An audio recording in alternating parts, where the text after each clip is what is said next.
Gloria a Dios.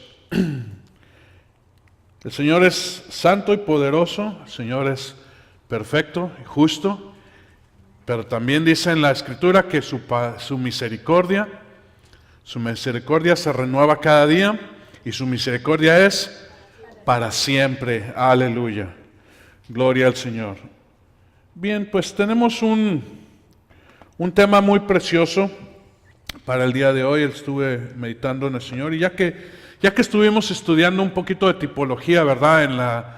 En los estudios bíblicos, pues tuvimos la oportunidad de pasearnos por cada uno de los caracteres, de los personajes que tipifican a Cristo. Vimos a Adán, vimos a Noé, vimos también a Moisés, por decir algunos, vimos a Samuel, a David, nos encontramos también con Josué, y con otro Josué también nos encontramos al final, ¿verdad? Josué, hijo de Josadac, que es el sumo sacerdote en el tiempo después de la deportación, que vino junto con Zorobabel a levantar el templo que estaba destruido, que estaba en ruinas, y el Señor tuvo misericordia con el pueblo de Dios después de 70 largos años. Tú dices, bueno, 70 pues es una rayita, ¿verdad? En el tiempo. Bueno, hermano, pero 70 años es la vida de una persona. Son casi 2 generaciones si tú tomas en cuenta que 40 años es una generación. 70 años fue el tiempo que Dios determinó que el pueblo de Dios estuviera cautivo, que estuviera encerrado en otro lugar, en una nación que no conocía ni siquiera el idioma de esa nación, que tenía dioses, tenía unas estatuas. Hermano, en Israel no había estatuas, no se honraban a hombres ni se honraba a dioses. El Dios verdadero no tenía imagen, porque Dios había sido claro y había dicho: no te harás imagen ni ninguna semejanza de lo que está arriba en los cielos, abajo en la tierra, en el mar, ninguna cosa. Pero las naciones, hermanos, las naciones tenían sus estatuas, sus dioses, y ellos llegaron. Claro, Babilonia era una ciudad increíble. Hace cuenta que estás llegando, no sé, a Amsterdam o a París o a New York, a Brasilia, allá en Brasil. Una cosa espectacular, grandiosa, magnífica, con sus jardines colgantes y todo. Pero lo que más llamó la atención al pueblo de Dios que llegaba allí eran las estatuas y los templos a los diferentes dioses. A algunos se les forzó a adorar a esos dioses. Y ahí tenemos nosotros a los 3 varones, amigos de Daniel, que ellos dijeron: preferimos pasar por el horno de fuego ardiente que adorar a un Dios que no sea nuestro Dios. Al final de los tiempos, ya Daniel siendo anciano, el Señor le mostró y le recordó que los años que había profetizado el profeta Jeremías habían llegado a su cumplimiento. Y esto entró en su corazón y se postró delante del Señor, diciendo: Señor, se han cumplido ya los años, los tiempos que tú determinaste. Ten ahora misericordia de tu pueblo y acuérdate de nosotros. Pues Dios permitió. Ya no estaba Nabucodonosor, que era rey de Babilonia. Ya había sido ahora vencido por dos nuevos imperios que se unieron, Media y Persia. Y ahí los reyes de estos lugares, de este gran imperio en auge, dijeron: les vamos a permitir a los judíos regresar a su tierra y vivir ahí ahora, reconstruir la ciudad santa de Jerusalén.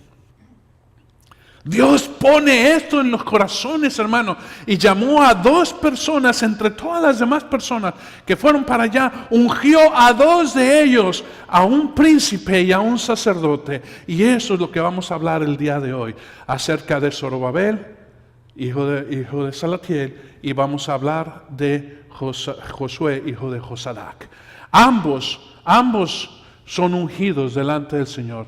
Y el Señor, en la profecía que le da a Zacarías en esa visión, le muestra 2 olivos. Y él le hace esta pregunta y le dice: ¿qué son estos 2 olivos a la derecha y a la izquierda del candelabro? Vamos a ir a la palabra, vamos a estar mayormente en este libro de Zacarías. Está cerca del final de la escritura de los profetas, que nosotros llamamos profetas menores. En el capítulo 4 y en el versículo 11 hay una pregunta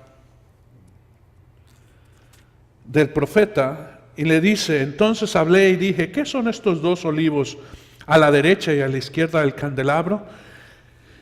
¿Qué son estos 2 olivos? ¿Qué es lo que estás hablando? ¿Qué es lo que me estás mostrando? Le preguntaba al hombre que le había traído esta visión. Y la respuesta de este hombre fue: ¿no sabes qué son estos? Antes de entrar en detalle, vamos a inclinar nuestro rostro y vamos a entregar este tiempo al Señor.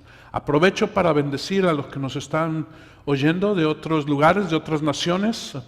Les enviamos bendición nosotros a todos y cada uno de ustedes que nos escuchan allá en Venezuela, nos escuchan en Ecuador, nos escuchan también en Colombia, nos escuchan en varias partes en México. Me han dicho que en varias partes de México están escuchando ya también los mensajes, así que enviamos palabra para todos ustedes. Padre, te pedimos que tu Espíritu Santo el día de hoy llene nuestro corazón y nuestro entendimiento con tu palabra, que podamos nosotros, Señor, recibir amplia y completa, Señor, la palabra que tú has traído para nosotros. Espíritu Santo, tú inspiraste la Escritura, también ahora te pedimos que la reveles, que ilumines, Señor, no solamente nuestra mente, pero también nuestro corazón, para que nosotros podamos, Señor, ser bendecidos y más que bendecidos. En el nombre precioso y poderoso de Cristo Jesús oramos. Amén. Amén. Entonces, la palabra la pregunta que hace el profeta, porque dice en el versículo 11, ¿qué son estos 2 olivos a la derecha y a la izquierda del candelabro? Y dice, y hablé por segunda vez y dije, ¿qué son estas 2 ramas de olivo que están junto a los 2 tubos de oro que vierten de sí aceite dorado? Y entonces él me respondió diciendo, ¿no sabes qué son estos? Y le dije, no, Señor mío. Entonces él dijo, estos son los 2 ungidos que están de pie junto al Señor de toda la tierra. Estos son los 2 ungidos que están de pie. ¿Qué quiere decir estar de pie? Muchas veces nosotros no prestamos mucha atención a las cosas, pero sabes que en una palabra, en una visión, todos los detalles son tremendos. Todos los detalles tienen una profundidad que nosotros debemos de prestar atención si queremos entender el mensaje de lo que es la visión. Y dice, estos 2 son los que están de pie. Estar de pie, hermano, en tipología, en simbolismo, quiere decir uno que está en acción. Uno que aún continúa haciendo la obra que le ha sido encomendado. O sea, aquel que no ha terminado lo que se le encomendó hacer. Amén. Por eso nosotros vemos los 2 aspectos de Cristo cuando está en los cielos. Lo vemos como el Cordero que está sentado a la diestra del Padre. O sea, que ya terminó su obra. Pero también lo vemos de pie. ¿Qué quiere decir esto? Que aún no ha terminado la obra de redención, amén, pero la obra de restauración aún la continúa. Dice que está delante de Dios de pie, intercediendo por nosotros día y noche. Amén. O sea, Él ya hizo el precio. Lo que Él dijo en la tierra, cuando Él estuvo en la cruz, dijo, consumado es, amén, y se sentó. Está sentado a la diestra del Padre. Pero de pie está porque la obra que Él continúa haciendo, intercediendo por nosotros, hasta que seamos nosotros transformados, hasta que termine su obra en nosotros, Él la continúa haciendo. Aún no se ha sentado. De esta misma forma, estar de pie, dice, yo vi estos dos de pie. ¿Qué quiere decir esto? Hermanos, que están en actividad, que están en acción, que todavía está siendo construido. ¿Por qué? Porque ellos dos fueron llamados, y lo vamos a ver en un momento, fueron llamados a reconstruir el templo. Pero están de pie. Entonces, no han terminado, dice, pero estos son los dos hijos del aceite. Y esta es una expresión que dice, ¿cómo son los dos hijos del aceite? Bueno, es que ser ungido, hermano, te hace a ti ser uno con la unción. Cuando se ungía a una persona, se le tomaba, como recuerdan cómo hizo Samuel con el rey Saúl, y después lo hizo con el rey David, los bañaba prácticamente, derramaba el aceite por sus cabellos, sus ropas, hasta que quedaban empapados, saturados del aceite de la unción. Y esto quería decir que así, no sé si alguna vez has estado en un aguacero, ¿verdad? Que empieza a llover y no hay dónde meterte, y empiezas tú a sentir las gotas y después son chorros, ¿verdad? Y dice, ya me mojé hasta los calcetines, ¿verdad? Estoy todo empapado, no hay ninguna parte de mi cuerpo que esté seca. Bueno, así es la unción, así es que penetra y llega. Y esto, hermano, cuando tú hueles este aceite de la unción, hermano, queda impregnado en tu cuerpo por días. Por días. Entonces, cuando nosotros vamos delante del Señor, nosotros debemos de recibir esa unción y quedar empapados. Y si ya empiezas a oler un poco de carne, es necesario regresar al aceite. Amén. Porque no debe de oler nada a carne, sino solamente al Señor. Entonces, lo que nosotros, cuando venimos delante del Señor, debemos de oler solamente al aceite de la unción. Entonces, ellos fueron ungidos de esta manera. Y lo que nosotros vemos es que se refería a Zorobabel, que era príncipe, y se refería a Josué. Joshua, que es el nombre hebreo de Josué, nosotros lo traducimos como Josué, pero en realidad es Joshua. Y nosotros sabemos que Jesús, el nombre griego es Jesús, pero el nombre hebreo de Jesús es Joshua. Yeshua HaMashiach, Jesús o Jesucristo, el Mesías, ¿sí? Entonces, Joshua o Josué es el sacerdote, y ambos han sido llamados a la reconstrucción del templo. Si nosotros vamos un poquito a la historia, nosotros nos vamos a dar cuenta que no era fácil la obra. Llegando ellos a Jerusalén, no han estado en Jerusalén, ¿ok? No son tan viejos como Daniel para recordarse de Jerusalén. Posiblemente hayan nacido en cautiverio, tanto Zorobabel como Josué. Entonces no conocían a Israel, pero habían oído de Israel y habían oído de Jerusalén. Y los viejos hablaban de Jerusalén, por supuesto, sin la destrucción. Hablaban de la hermosura del templo de Salomón. Hablaban de lo tremendo que eran las murallas, los muros que estaban alrededor de la ciudad. Hablaban acerca del palacio de Salomón. Hablaban acerca de y ya, hermanos, para el tiempo en que ellos habían visto el templo de Jerusalén y el palacio, ya había sido despojado. El templo, cuando fue construido, fue recubierto de oro y tenía oro por todos lados, y era una cosa increíble. Claro que Dios tiene algo más increíble, y lo vamos a ver más adelante. Más que el oro, hay algo más precioso. Pero era algo majestuoso que habían tenido. Pero conforme había pasado el tiempo y habían venido otros reyes y habían tomado la ciudad, habían despojado poco a poco de su majestuosidad estos dos lugares. Mayormente el palacio, pero también el templo de Dios había sido despojado. Aún así era algo increíble. Y los viejos de edad, que algunos habían regresado junto con estos dos personajes, Zorobabel y Josué, Nada más vieron eso y empezaron a llorar y a rasgar sus vestidos.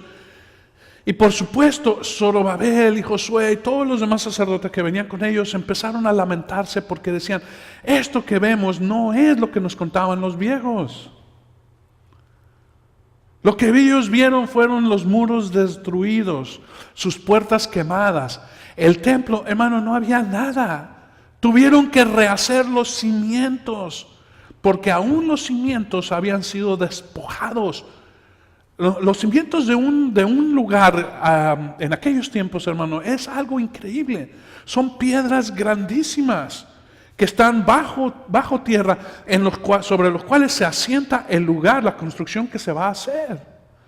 Pues esos se habían llevado también. Habían despojado a Jerusalén de todo lo precioso, lo preciado, la hermosura. Por eso nosotros leemos en el libro de Apocalipsis que el Señor tiene 12 cimientos y son 12 cimientos nuevos. Amén, para su templo. Porque el Señor comienza, dice, todo esto ha sido desbaratado. He aquí yo hago una obra nueva. Y esa obra nueva comienza desde lo primero. ¿Qué es lo que tuvieron que hacer, hermano? Lo primero que hizo Zorobabel y Josué no fue levantar los cimientos del templo, sino lo que hicieron fue levantar el altar del holocausto, porque, hermanos, no había altar. Y no tomaron ladrillos como se les había enseñado en Babilonia, o como anteriormente se les había enseñado allá en Egipto, hacer ladrillos. No, hermanos, ellos no hacían ladrillos. El altar tenía que ser de piedra. El altar tenía que ser precioso, pero con puras piedras. No labradas, hermano, sino piedras que se encontraban y se ajustaban. Tenían su trabajo de encontrar cuál era la piedra que ajustaba con las otras piedras. ¿No habla eso de nosotros? Porque, hermano, nadie nos viene a golpear, ¿verdad? Quitarnos un brazo para poder estar junto con otro hermano. Sino el Señor nos habla y nos trae como somos. Él trabaja con nosotros. Dice, si había que labrar algo, tenía que ser fuera del campamento, donde no se oyera. El templo de Jerusalén, el templo que hizo Salomón, todo lo que se tenía que hacer, se tenía que hacer lejos. Allí se traía solamente a colocar las piedras. Y el altar era igual. Lo hicieron cuidadosamente. Y una vez que terminaron el altar, ellos empezaron al sacrificio diario, el matutino y el vespertino. Y también reanudaron las ofrendas de las lunas nuevas y de las fiestas señaladas por la ley. ¿Por qué, hermanos? Porque lo primero que tú tienes que hacer en un tiempo de restauración es restaurar la adoración. La adoración es lo primero que antes de que tires los cimientos, antes que levantes el templo, antes que hagas ninguna otra obra. Cuando Dios te llama a un ministerio, tú tienes que empezar por la adoración. La adoración tiene que ser lo elemental, lo primero, lo más primordial en toda la obra de lo que tú estás haciendo. Después puedes hacer lo demás, pero primero tuvieron cuidado de levantar lo que es el altar de la adoración a Dios. Ahora bien, ¿cuál es el lugar de los olivos con respecto al candelabro? Su lugar en el candelabro, como canales de unción que vierten el aceite dorado. Fíjense bien que en la visión, y claro, no fuimos nosotros completamente a la visión, tú lo puedes ver en el libro de Zacarías, pero la visión era así, dice, vi dos olivos y un candelabro, en medio de ellos un candelabro de oro, dice, y vertían el aceite por sus ramas, dice, la vertían sobre el candelabro. Y él por eso decía, ¿quiénes son estos dos olivos? Uno a la izquierda y otro a la derecha del candelabro. Y nosotros vemos que el lugar que ellos deben de tener, el lugar que hay como canales, son como canales de unción que vierten el aceite dorado. O sea, estos dos son canales de bendición. Amén. Cuando nosotros vemos los olivos, El olivo produce ¿qué? Bueno, produce olivas, ¿verdad? El aceite nosotros lo vemos después cuando las olivas son machucadas, ¿verdad? Machacadas o prensadas. Entonces nosotros vemos como en el huerto de los olivos había una prensa. ¿Sabes que a Jesús se le acusó por estar en el huerto de los olivos en día de reposo? Tenemos que prestar atención por qué lo habían acusado. Porque el huerto de los olivos, hermano, es un lugar ¿de qué? De actividad. Al huerto de los olivos no se iba a contemplar los olivos. Jesús iba a orar, porque le acostumbraba a orar ahí en ese lugar. Pero normalmente cuando se iba a este huerto se iba a recoger las olivas y llevarlas a la prensa. Entonces a Jesús lo acusaron de trabajar en día de reposo. Fue por eso que lo apresaron. Mira qué tremendos son, ¿verdad? Utilizando las cosas de la ley para meterse con el Señor.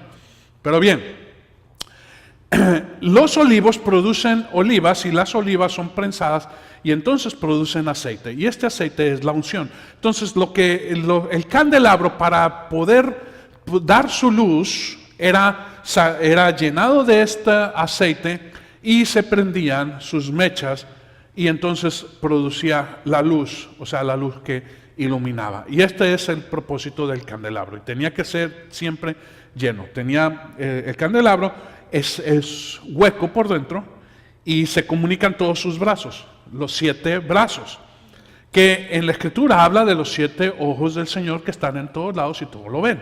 En el libro de Apocalipsis nosotros encontramos ese mismo candelabro, pero encontramos también a estos 2 olivos o testigos, también los encontramos nosotros en Apocalipsis. Por eso es importante ver lo que el Señor está hablando en la profecía, porque si está en el Antiguo Testamento y está en el Nuevo Testamento, hay que tener nosotros cuidado de poner atención. Entonces, esta es la unción y la unción está en el candelabro. Vamos a ver que aunque ellos producen olivas, la unción no está en ellos, sino la unción está en el candelabro. Amén. Y el candelabro tenía su propósito, y es que ellos pueden hacer grandes cosas independientemente, pero tienen que entender que ellos no son independientes. Vamos a ver nosotros que el ministerio de uno como gobernante y el ministerio del otro como sacerdote no son independientes, pero muchas veces entran en conflicto. ¿Qué es más importante, la oración o la acción?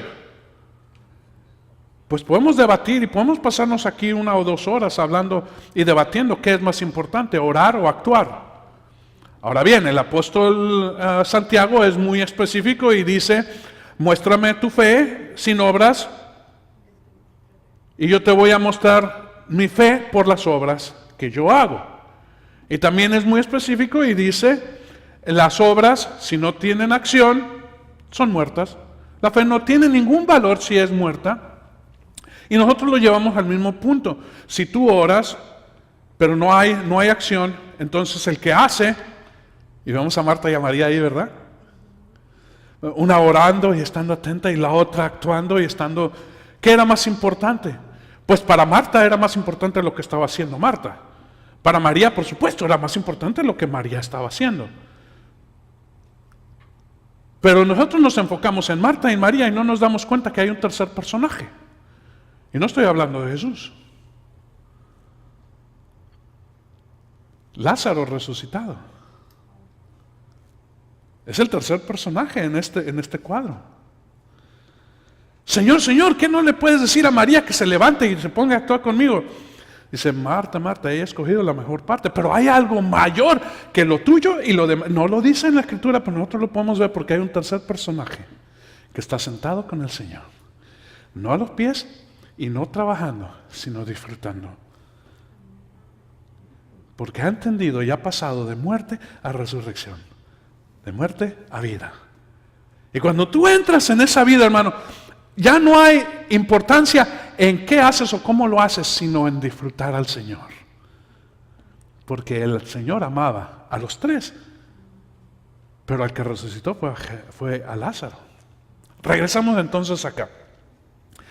Nosotros vemos, hermanos, que ¿qué es más importante? Para el sacerdocio es más importante la adoración y la oración. Para el príncipe o el gobernante es más importante los asuntos del reino y las cosas de gobierno.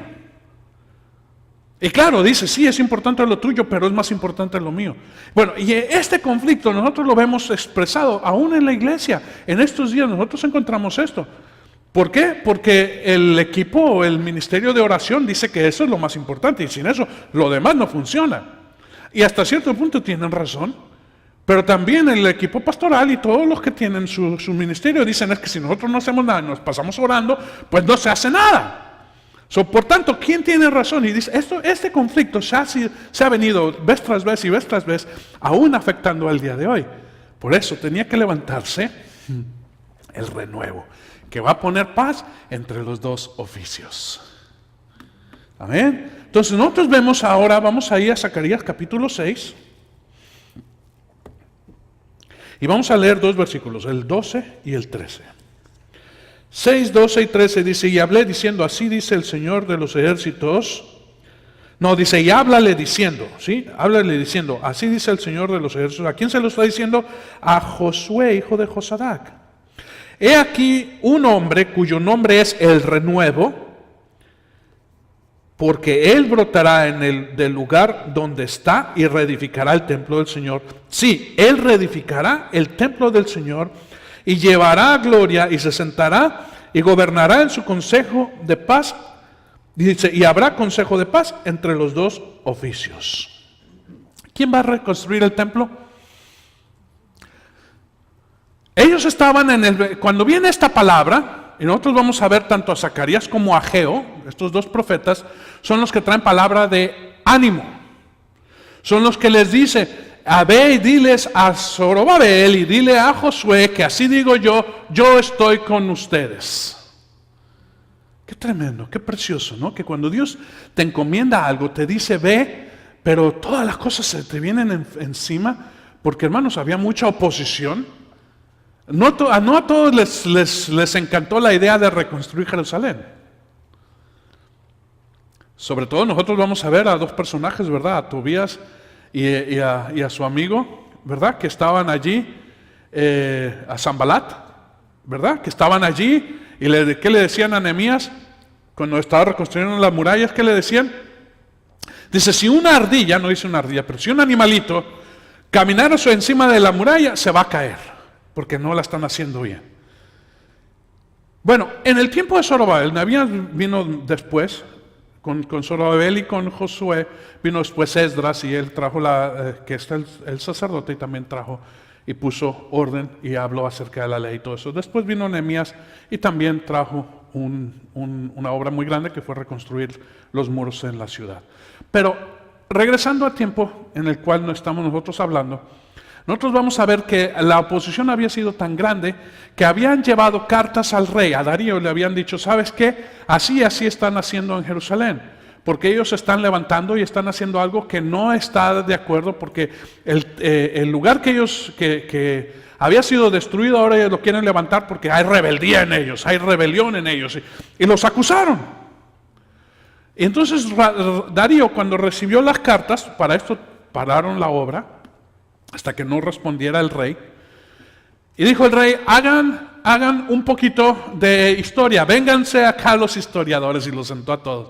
Y dice, ok, abran los escritos, la historia, lo que está, la cronología de las cosas que pasaron, y encontraron que tanto Ciro como los gobernantes habían dado permiso a estos a ir para allá. Y cuando Darío lo vio, dijo, wow. Dice, no nada más yo doy permiso para que continúen la obra, sino que ahora van a tener que proveer el costo de la construcción de los tributos que se recogen en ese lugar. Mandó a los acusadores a que ellos proveyeran a los que estaban acusando. Y no nada más tributo, no nada más para materiales. Dice, también les van a dar sus corderos y sus animales para sacrificio, que no falte nada. Y tienen que ser de los buenos. Y no nada más eso, sino que dijo, si aún alguno se opusiera a este mandato, a este decreto que estoy yo dando, dice, vayan a su casa y arranquen el madero más grande que encuentren, pónganlo en el patio y lo cuelgan allí. ¿Sabes quién se opuso? Ninguno. Cuando el pueblo de Dios es acusado, porque en Zacarías capítulo 3 dice que vio en la visión, vio a Josué, hijo de Josadac, lo vio en visión y estaba Satanás a su lado acusándole, para acusarle. Mas Dios reprendió al acusador.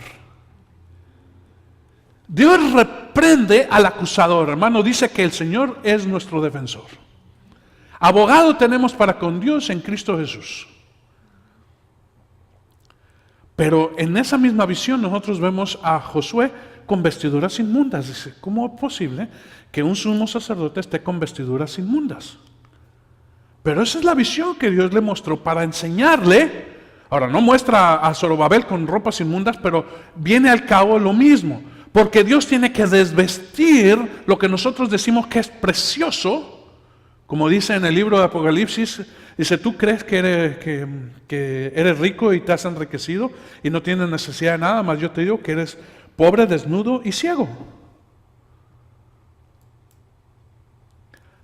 Cuando nosotros pensamos que lo nuestro es algo indispensable, Dios te dice, tienes ropas inmundas. O sea, tienes que quitar tu ego, lo que tú consideras y crees que porque tu ministerio ha sido ungido, y es ungido, amén.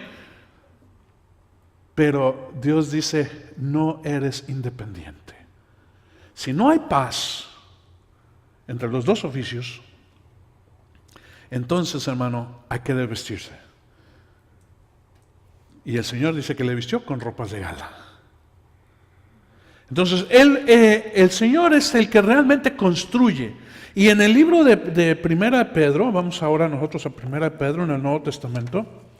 En Primera de Pedro nosotros encontramos que el apóstol nos está enseñando a nosotros, en el capítulo 2 de Primera de Pedro, en el versículo 4, nos dice que nosotros somos piedras vivas. Dice, y viniendo a Él como una piedra viva, ¿sí? El Señor Jesucristo como piedra viva, desechada por los hombres, pero escogida y preciosa delante de Dios, también vosotros como piedras vivas sed edificados como casa espiritual para un sacerdocio santo, para ofrecer sacrificios espirituales aceptables a Dios por medio de Jesucristo.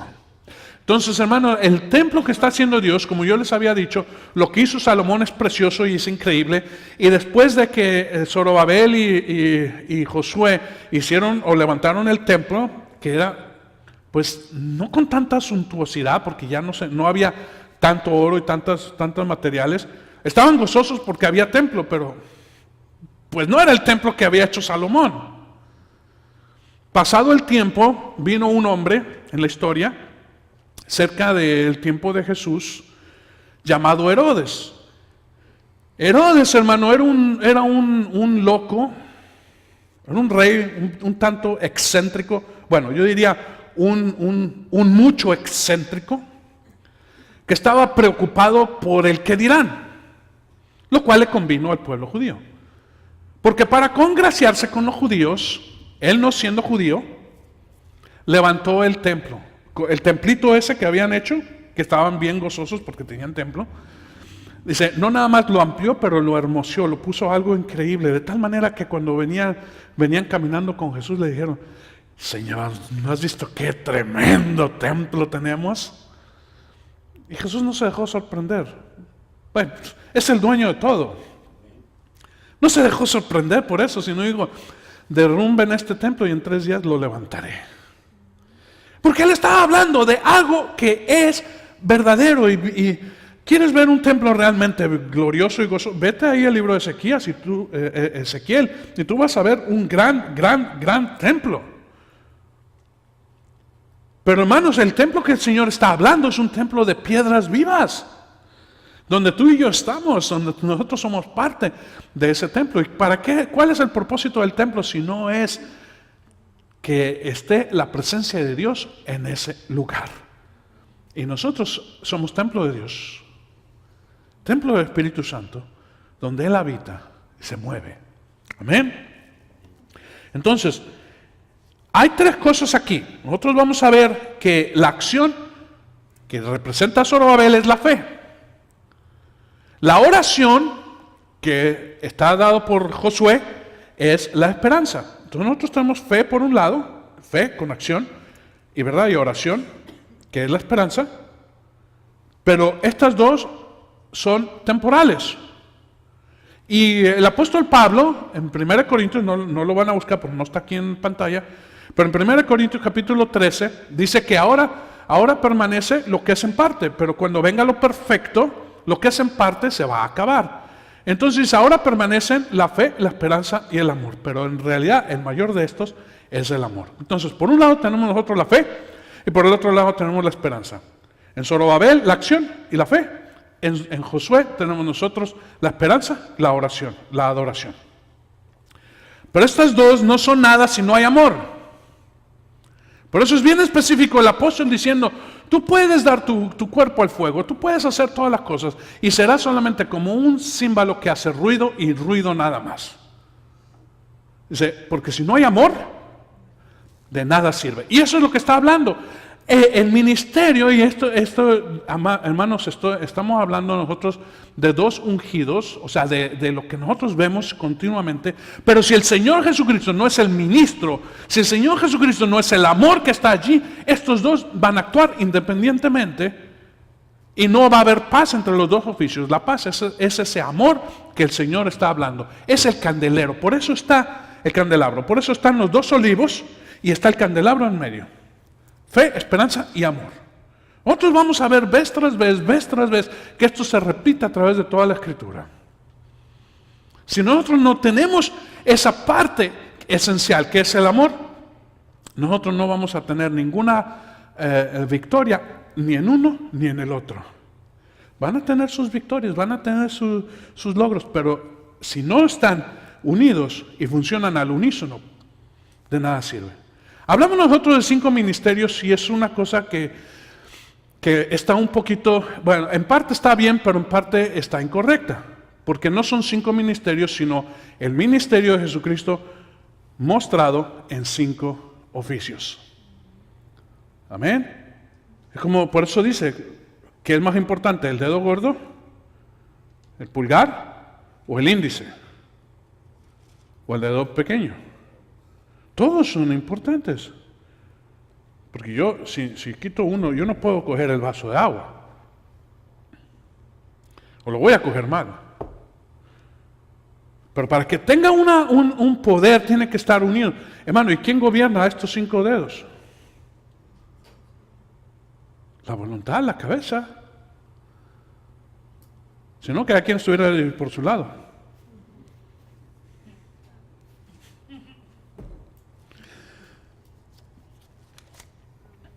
Ahora bien, este renuevo del cual habla el profeta es el Mesías.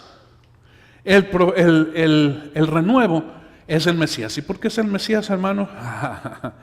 Porque es el que puede y tiene poder para quitar la iniquidad. ¿Qué es la iniquidad? Algunas personas me han hablado muchas veces y me han dicho, no, hermano, yo no soy inicuo. No, realmente es cierto, tú no eres inicuo, pero hay iniquidad en ti. Iniquidad es toda tendencia a desobedecer. Lo voy a repetir.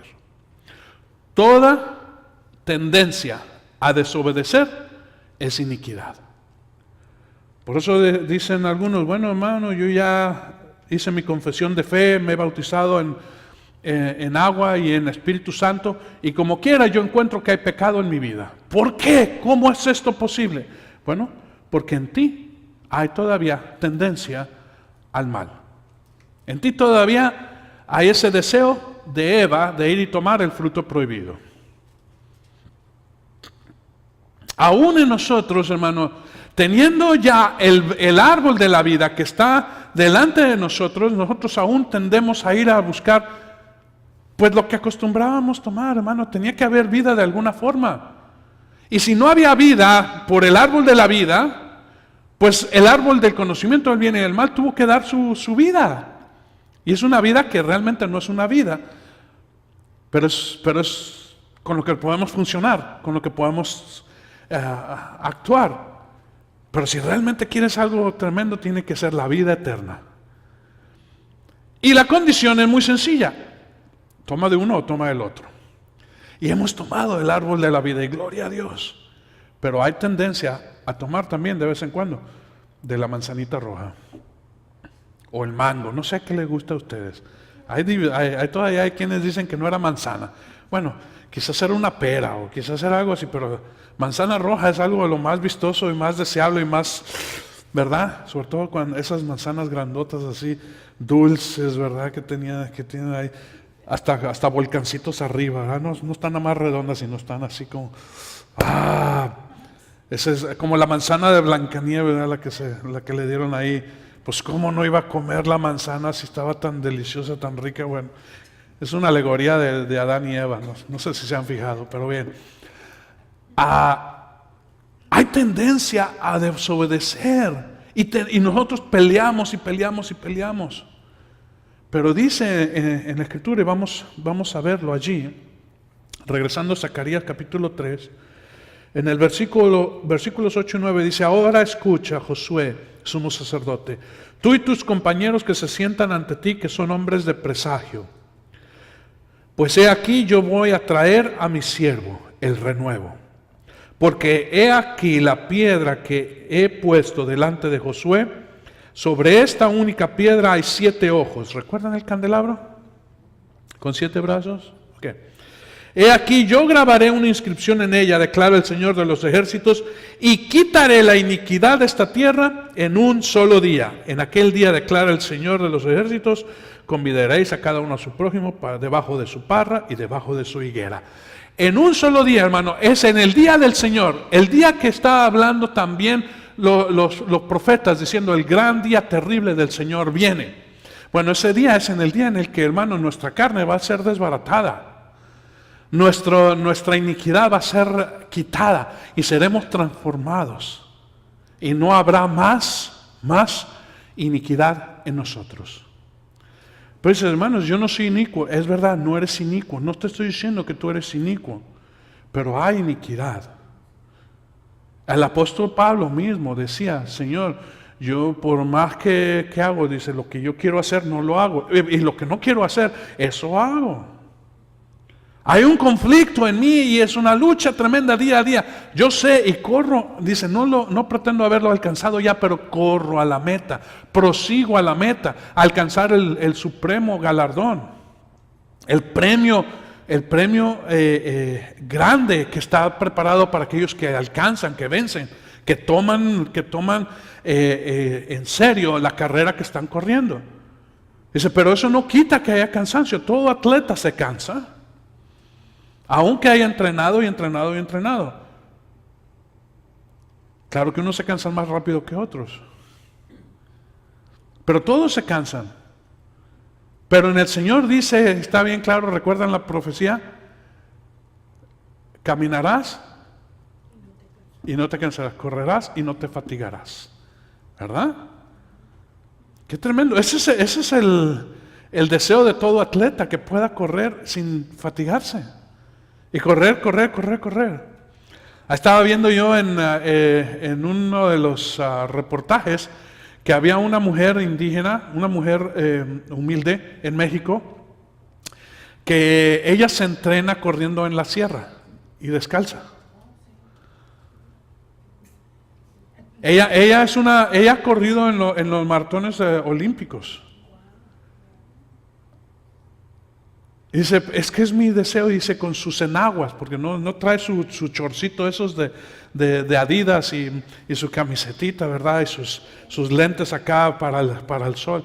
No, hermanos, enaguas de esas de hacer las tortillas.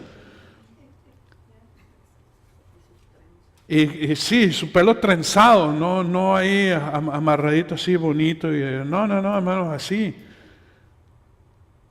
Y ha ganado, ha alcanzado los premios. Dice, pero dice, mi deseo, mi gozo es correr en la sierra.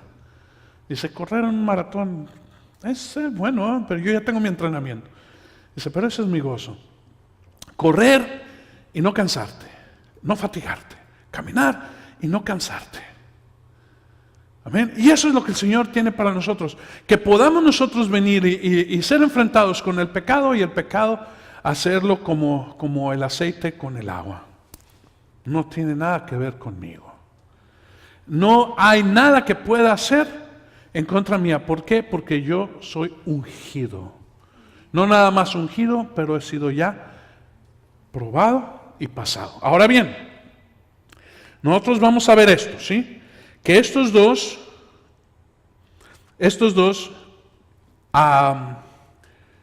hablan acerca del Señor, el candelabro que está en medio, y el profeta Jeremías, en el capítulo 23, vamos a ver un poquito a Jeremías, unas hojitas antes, Jeremías 23. No sé si les gusta a ustedes pasearse por la escritura, a mí me encanta. Jeremías y capítulo 23, versículos 5 y 6, dice: He aquí vienen días, declara el Señor, en que levantaré a David un renuevo justo. Él reinará como rey, ¿sí? Él reinará como rey y actuará sabiamente y practicará el derecho y la justicia en la tierra. En sus días será salvo Judá e Israel morará seguro, y este es su nombre por el cual será llamado el Señor, justicia nuestra. El Señor Jesucristo tiene las tres unciones. Tiene la unción de rey, la unción de sacerdote y la unción de profeta. Lo que hace falta entre Josué y Josué y Zorobabel, hace falta algo, y el Señor tuvo que enviar a sus profetas. Tuvo que enviar a Zacarías y tuvo que enviar a Ageo, para que ellos trajeran la palabra que ellos estaban necesitando. ¿Y cuál es esa palabra que estaban necesitando? El Señor es justicia nuestra. El Señor hace la obra. Es del Señor quien pertenece la gloria. Yo estoy con vosotros. La palabra profética, hermanos, nosotros tenemos que entender que es parte del oficio del Señor. El parte del oficio del Señor es el gobierno, el sacerdocio, pero también la parte profética. Jesús es reconocido como profeta. Jesús no nada más es reconocido como el Mesías, sino también como el profeta. Pero el ministerio del renuevo se forma en los dos oficios, y nosotros vamos a verlo en Isaías. Echen unas hojitas para atrás, Isaías 11. Dice: hermano, nos has paseado mucho. Bueno, pues echen para atrás el cassette. Regrésenle un poquito, ¿verdad? Para ir tomando. Yo sé que algunos dicen que yo doy mucha enseñanza, no tanto predicación, pero es una combinación de ambas. Amén. Así que, chévere, vamos para adelante. Isaías 11 dice: y brotará un retoño del tronco de Isaí, un vástago, de entre sus raíces dará fruto. Y reposará sobre él el espíritu del Señor, espíritu de sabiduría y de inteligencia, espíritu de consejo y de poder, espíritu de conocimiento y del temor del Señor. Se deleitará en el temor del Señor y no juzgará por lo que ven sus ojos, ni sentenciará por lo que oigan sus oídos, sino que juzgará al pobre con justicia, y fallará con equidad por los afligidos de la tierra. Herirá a la tierra con vara de su boca, y con el soplo de sus labios matará al impío. Y la justicia será ceñidor de sus lomos, y la fidelidad ceñidor de su cintura. Está hablando del Mesías. Está hablando de este oficio que está haciendo el renuevo. Hermano, el Señor es quien hace las cosas. Por tanto, tanto Zorobabel como Josué son importantes, pero el indispensable es el Señor. El que es indispensable es el Señor. Ahora bien, los discípulos hacen lo que el maestro les enseña, ¿no es verdad? Por eso Jesús decía: vosotros hagan conforme yo estoy mandándoles hacer. El Señor se depositó en ellos. Esto es, el Señor se sembró en cada uno de sus discípulos para que ellos pudieran seguir la obra que Él había comenzado. Pero si ellos desean ser levantados, ellos tienen que morir. Hermano, si tú quieres que tu ministerio sea levantado, o sea, que tenga un poder tremendo, tienes que morir a tu ministerio. Si tú crees que eres algo, tú tienes que morir a ello para que la gloria no sea tuya. Porque nosotros vemos, hermanos, ministerios con unos nombres hasta en luces. El único que debe tener luz es el Señor Jesucristo. Pero nosotros vemos mucho ministerio, hermano, y es presentado con címbalos y verdad, estruendo y wow, viene fulano y tal, o sultanita, verdad, y wow, se llena el lugar. Ahora viene fulano y tal, no, ese no. Puros grillitos, tri, tri, tri, ¿verdad? Es que no tiene renombre. Pero hermano, ni uno ni otro, sino tiene que ser el Señor. Y cuando nosotros encontremos eso, nosotros vamos a ver que es Jesucristo, el que es el profeta que Dios prometió. En Hebreos 1 y 2 dice que por mucho tiempo y de muchas maneras Dios nos ha hablado a través de los profetas. Dice, pero en estos últimos tiempos, estoy parafraseando si ustedes lo quieren buscar, dice, pero en estos últimos tiempos el Señor nos está hablando por el Hijo. Y hermano, es necesario que nosotros entendamos lo que el autor del libro de los Hebreos nos está diciendo. Hemos oído mucho a los profetas, hemos oído mucho nosotros, aquellos que han traído la palabra, pero dice, en estos últimos tiempos nos está hablando por el Hijo. ¿Y qué es lo que está diciendo aquí, hermanos? Que nosotros tenemos que regresar a nuestras raíces, a escuchar al Espíritu del Señor, el Hijo que está en nosotros, hablándonos a nosotros y dejándonos conocer las cosas grandes y poderosas que tiene Dios para con nosotros. Entonces, es a través del Hijo, ¿sí? Es la palabra que Dios habla a través del Hijo, porque había prometido, y ustedes van ahí a Deuteronomio 18:15 y dice Moisés de nuevo, no lo voy a leer, ya estamos cortos de tiempo, pero dice que Moisés dice, en aquellos tiempos, en los postreros tiempos, Dios os levantará un profeta como yo, al cual tenéis que oír. Es importante que tengáis que oírlo a Él.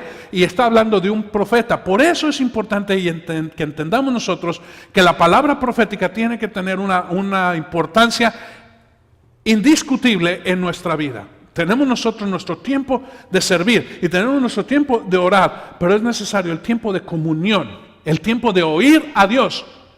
El profeta va a hablar y va a decir algo que tú tienes que poner atención y oídos y escuchar lo que el Señor está hablando. Por eso, como dice el libro de Hebreos, el Señor nos ha hablado a través de la Escritura y a través de muchos profetas, pero hoy nos está hablando a través del Hijo. Hoy el Señor está hablándonos a nosotros, interno, a cada uno de nosotros. Por eso dice, ya no tienes que preguntar, ya no tienes que buscar, porque todos conocerán cuando el Señor traiga la palabra, el Señor va a comunicar directo y completo sin necesidad de otros medios, porque es la obra del Señor. Ahora bien, termino con esto. En el libro de Juan, capítulo 1, me encanta mucho este pasaje porque Juan no entra en toda la genealogía y todo eso. Juan va directo al tiempo en el que busca el Señor sus discípulos. Juan comienza hablando acerca del Verbo y el Verbo que se hizo carne y habitó entre nosotros y vimos su gloria como el unigénito de Dios. Pero dice en el versículo 45, voy a leer desde el 43, dice, al día siguiente Jesús se propuso salir para Galilea y encontró a Felipe. Algunos le dicen Gelipe, ¿verdad? Depende de dónde estés. ¿Y cuál es tu nombre? Gelipe. Gelipe con F. Un chistecín, va. Y le dijo, sígueme, Felipe. Y Felipe era de Betsaida, de la ciudad de Andrés y de Pedro. Felipe encontró a Natanael y le dijo, fíjate bien, hemos hallado a aquel quien escribió Moisés en la ley y también los profetas, a Jesús de Nazaret, el hijo de José. Hemos encontrado a aquel, fíjate bien que ellos tenían presente la escritura. Y Felipe dijo, no le dijo, hey, hemos encontrado al maestro, sino le dijo, hey, hemos encontrado a aquel del que habló Moisés. ¿Y de quién habló Moisés? Del profeta que vendría a ser levantado en los tiempos postreros, al cual oí. Natanael no vaciló, sino le siguió a Felipe a encontrarse con el Señor. Y cuando encontró el Señor a Natanael, le dijo, maestro, dice, este es un verdadero israelita en el cual no hay engaño. Dice, ¿me conoce, Señor? Dice, yo te vi ahí en la higuera cuando estabas ahí meditando, antes que Felipe viniera y hablara contigo. ¡Wow! Se sorprendió. Dice, ¿cómo es así? Tú eres el rey. Dice, esto te sorprende.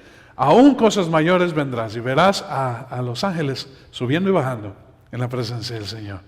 Dice, sobre la cabeza del Señor.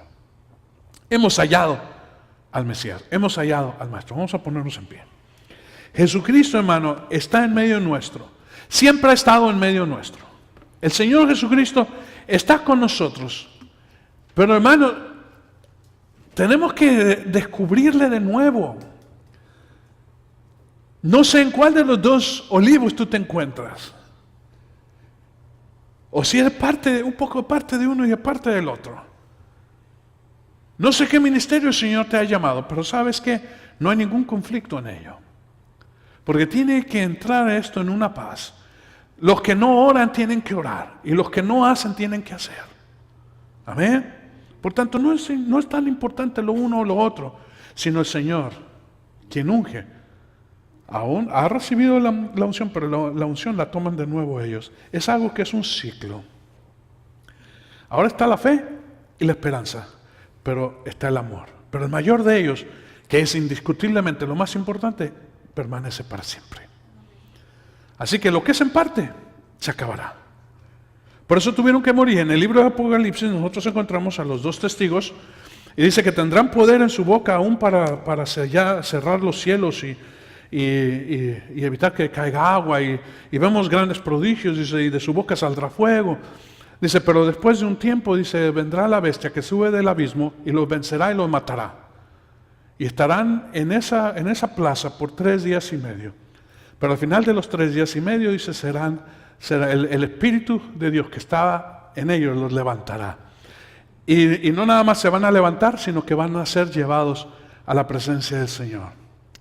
¿Y sabes qué está hablando de esto, hermano? Que la bestia no tiene más poder porque han vencido la muerte. Han pasado por muerte, pero han sido resucitados. Esto es lo que habla el Señor. No tengas temor a morir, porque el Señor ha prometido la resurrección. Y Él dice bien claro, yo soy la resurrección y la vida. Y el que esté muerto, aunque esté muerto, resucitará, porque yo soy la vida. Así que, hermano, tenemos en esto gran victoria. Y no nos dejemos nosotros aplastar por la bestia o sus prodigios, porque no tendrá más con nosotros, porque somos levantados a la presencia del Señor. ¿Y sabes qué es lo que han vencido, hermano? La iniquidad que había en ellos tiene que ser quitada. Ahora que no hay iniquidad, ya no hay tendencia al pecado. Puede venir Satanás y 10 Satanáses si tú quieres, y no va a hacerte mella, ni te va a hacer caer ni a un lado ni al otro lado. ¿Por qué? Ya no hay nada. Si tú eres incapaz de pecar, ¿de qué te sirve que alguien te haga una tentación? En absoluto, en nada. Decía la hermana que no le gustan los camarones, que si le ponen un cóctel de camarón, pues a ella no le hace ningún chiste. O sea, no le pongan un chocolate, porque ahí sí. Dice, pero los camarones no me tientan, el chocolate sí. Vamos a orar. Espíritu Santo, te damos gracias. Te bendecimos, Señor, por lo que tú estás hablando a nosotros, la palabra de aliento, Señor. La palabra de yo estoy con ustedes, la palabra de yo estoy contigo. La palabra de yo hago la obra, la palabra, Señor, de que tú peleas nuestras batallas. La palabra, Señor, de que tú has de quitar la iniquidad, el deseo del Señor de desobedecerte. Tú lo quitarás completamente de nosotros, Señor. para poder nosotros en victoria, Señor, estar delante de ti a día y noche, exaltando y levantando, Señor, tu nombre en alto. Bendecimos, Padre mío, la palabra y la sellamos en el nombre de Jesucristo, Señor nuestro. Amén y amén. Gloria a Dios.